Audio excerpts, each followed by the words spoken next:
یہ تھی ان کی قابلیت. انہوں نے جو کچھ لکھا ہے اسی کی روشنی میں میں آج آپ کے سامنے اس آیت کریمہ جو میں نے ابھی تلاوت کی ہے اسی کے مطابق میں آپ حضرات کے سامنے پیش کرنا چاہتا ہوں. میں نے قرآن حکیم کی آیت کریمہ تلاوت کی ہے. یا ایھا الذین آمنوا اتقوا اللہ وکونوا مع الصادقین.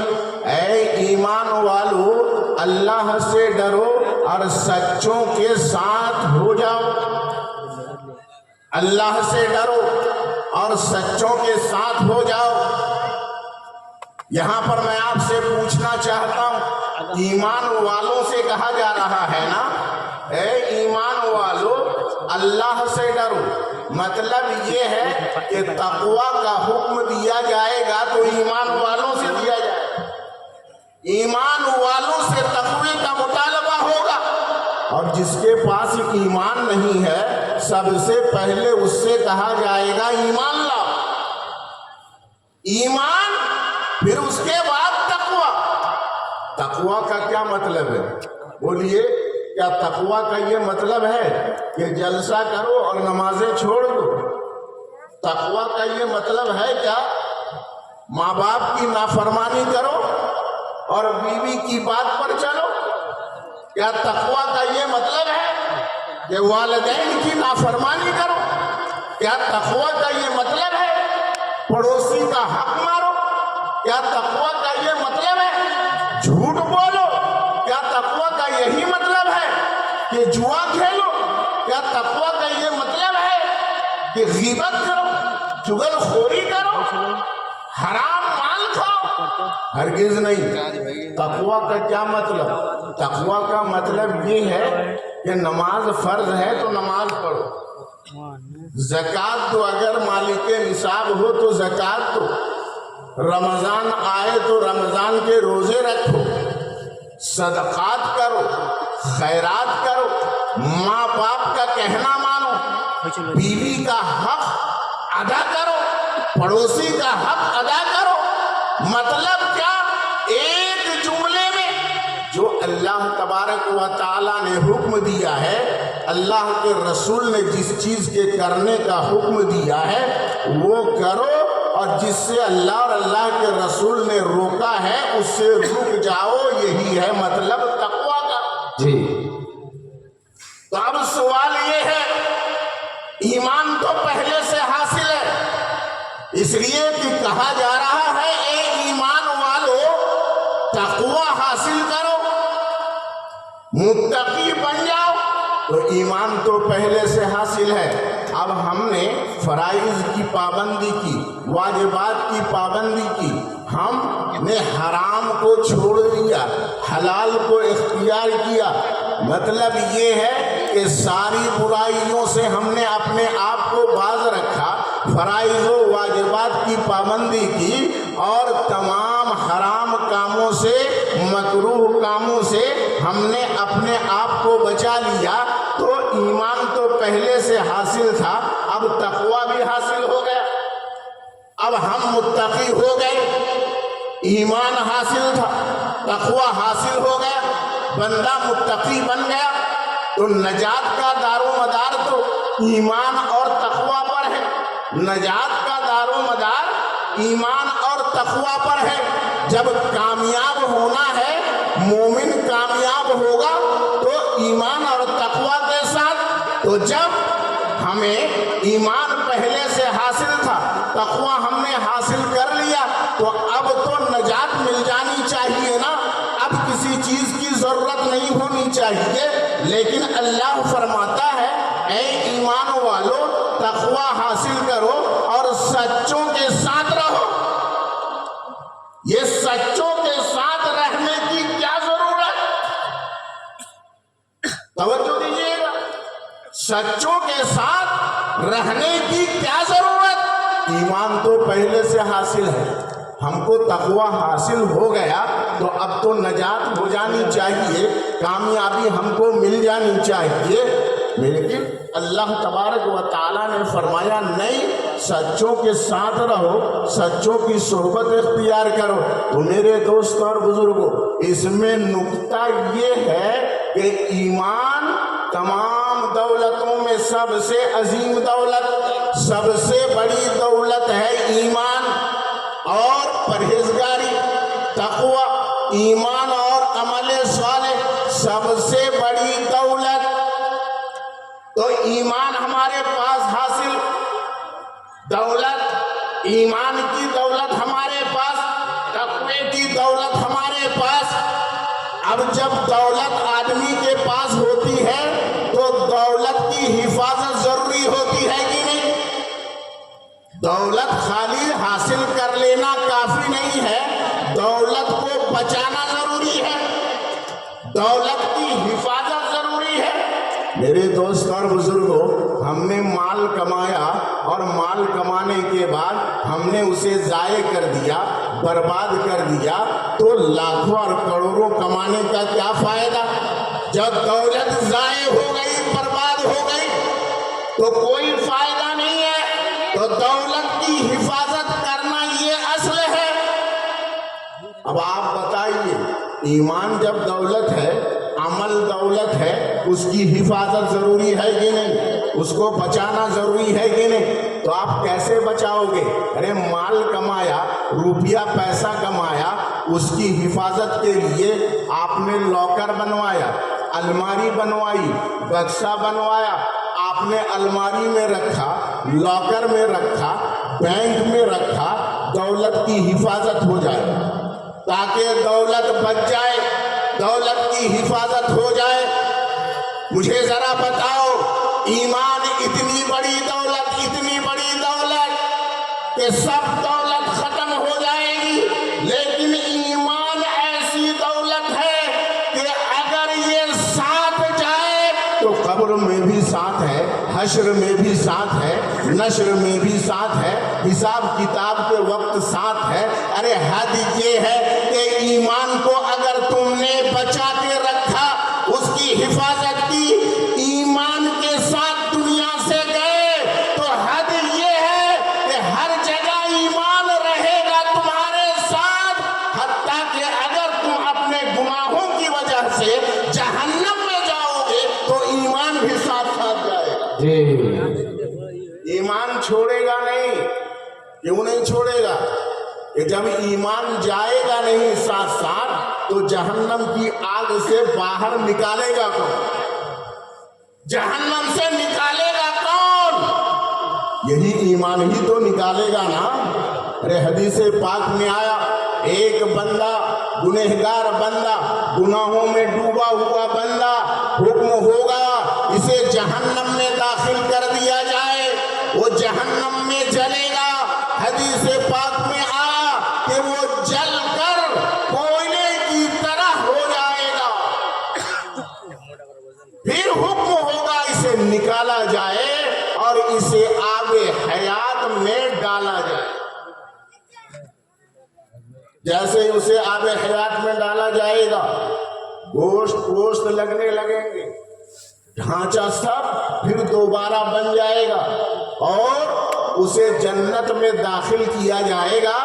اب وہ جنت میں ہمیشہ ہمیش کے لیے رہے گا۔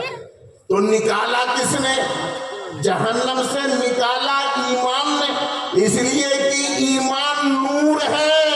نور جسم کو آگ جلا سکتی ہے لیکن نور کو نہیں جلا سکتی۔ سبحان اللہ، سبحان اللہ۔ اس لیے ایمان بچا رہے گا۔ تو میرے دوستو، کہنے کا مطلب یہ ہے، یہ بچائے گا کب؟